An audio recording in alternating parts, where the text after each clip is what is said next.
What's up everybody? It's been almost a month since Fall Dapper Day and I've been meaning to explain to you my process of getting ready for a Dapper Day, which for me are like the two biggest events of the year, honestly. It takes so much planning, mostly just because we take it too seriously, but I wanted to go through just some of the things that I do, prepping not only for this Dapper Day, but Dapper Days in the future, in the past. This is what I do. So first things first, Thingamavlogs this year wanted to do our first ever group Dapper Bound. We had never Dapper Bounded all together, even though we've gone to Dapper Days together. So we tried to think of a group that hasn't been Disney bounded too much and who has plenty of characters to choose from, and we came up with the Muppets. Tiff and I were really excited about this one. Leo, not so much, but he got into it by the end. I was particularly excited about this Disney bound because I really love it when I have a chance to gender swap with Leo, and I thought him being Miss Piggy was like really cool and funny, and so we kind of just made it. So we just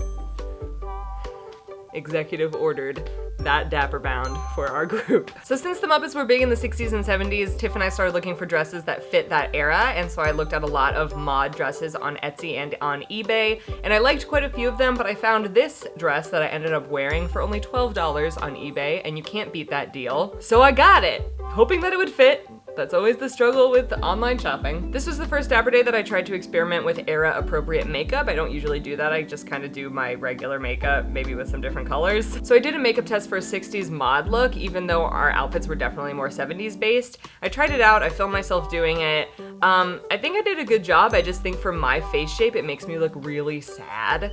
And so by the time Dapper Day rolled around, I decided not to do my makeup that way. I did a variation on my regular makeup with a little bit more of a 70s flair. And the lipstick I ended up wearing is from Besame, and it's from the year 1969. Not like actually from that year, but based off of the colors from 1969, which was perfect for my outfit. The most intense part of my Dapper Day process this year was definitely my hair. I have kind of gray hair right now. It was more gray before, which I was into for Kermit because I didn't want to have like blonde hair or red hair or brown hair.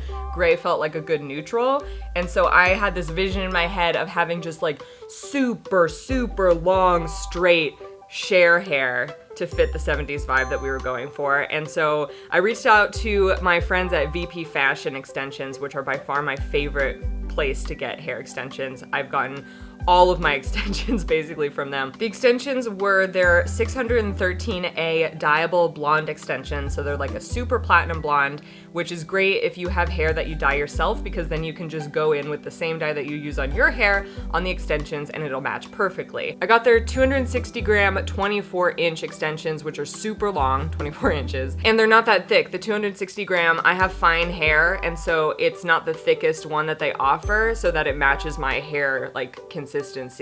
But if you have really thick hair, you could get thicker extensions from them. So I'd been dyeing my hair with Overtone, which is a color conditioner, to get this gray. And so I just bought a bunch more Overtone and I dyed the extensions. It was a very easy process. You treat it just like regular hair, but it was a fine process. Like, it was super easy, and definitely something that I'll consider in the future if I have abnormal hair colors ever again. So thank you to VP Fashion for sending me these extensions for Dapper Day. They definitely made my outfit, in my opinion.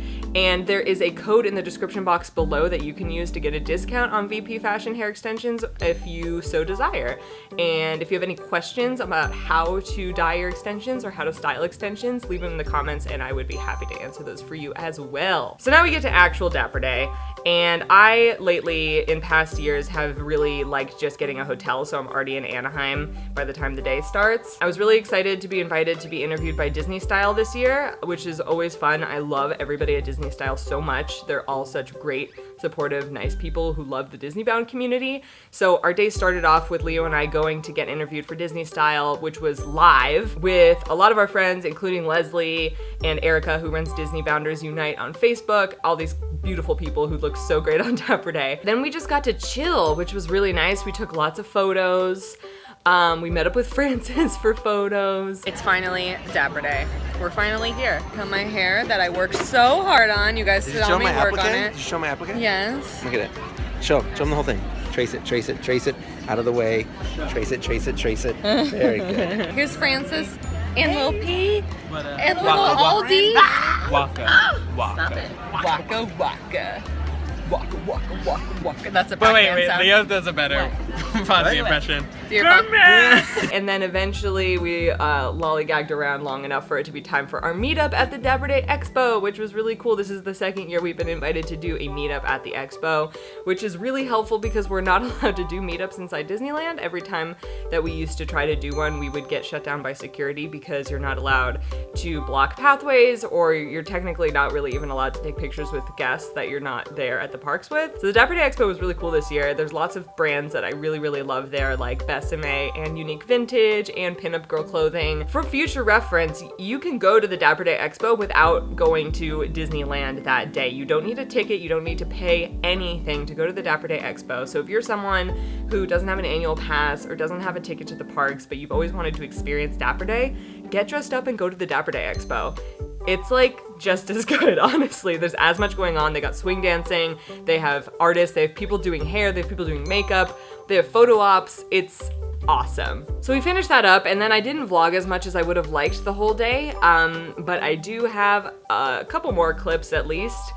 We ended our day at Steakhouse 55, just having some appetizers with friends, and we have this one friend who's a cosplayer who came to Dapper Day as Prince Eric, but she told Leo that she was Disney bounding as Leo, and when we saw the pictures that night, we started like laughing hysterically, and in Leslie's case, just crying. Gosh, that's funny. This is the second time she's cried tonight over something cute. My favorite is when girls cosplay and they put stubble on. Oh my gosh. Look, she like literally sent me. Oh my god, Leslie. What is happening? Oh my gosh.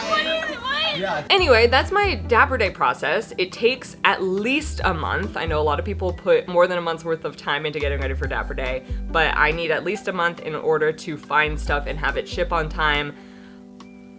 That's how I do it. I hope that if you went to Dapper Day this year, you had a good time. Let me know if you have any questions about where to find vintage clothes, where to find accessories for Dapper Bounds, things like that. I'd be happy to help or do more videos on Dapper Day specifically in the future.